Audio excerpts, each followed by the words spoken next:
तो सक्कूबाई की कथा मैंने सुनाई है पहले भी, पर मैंने एक ग्रंथ में कुछ अलग भी पढ़ा, पंढरपुर में ही। आज स्मृति में आया तो सुना देता हूं आपको, ध्यान से सुनिएगा।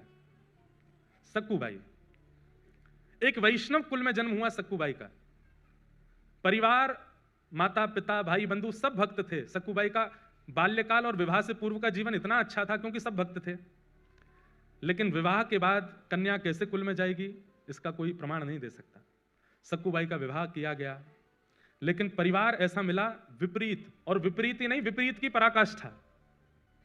कई घर ऐसे होते हैं जहां सास ससुर अनुकूल नहीं है लेकिन पति अनुकूल है तो भी निर्वहन किया जा सकता है।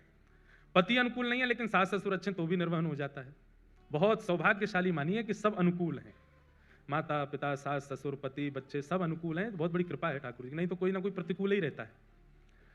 तो सक्कूबाई का तो ऐसा जीवन, ससुर जी भी प्रतिकूल, सासू मां भी प्रतिकूल, देवर ननद भी प्रतिकूल, और अंत तो गत्वा पति भी प्रतिकूल, कोई भी उनका था नहीं। सावधानी से सुनिएगा, प्रतिकूल थे सब।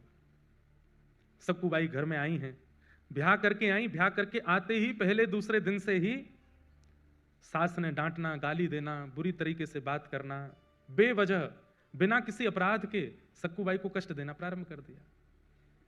परंतु सक्कूबाई ने विचार किया कि अब ये मेरा परिवार है, अब जैसा भी है मुझे स्वीकार तो करना है। सक्कूबाई निर्वहन कर रही थी वहां पर। एक दिन सक्कूबाई अपने भवन से बाहर जल भरने के लिए सरोवर के पास गईं। तभी जय जय राम कृष्ण हरि, जय जय राम कृष्ण हरि, राम कृष्ण हरि कीर्तन करते हुए वारकरी वारी जा रही थी पंढरपुर। वारी समझते हैं, जाती है ना, आषाढ़ी एकादशी पर वारी जाती है।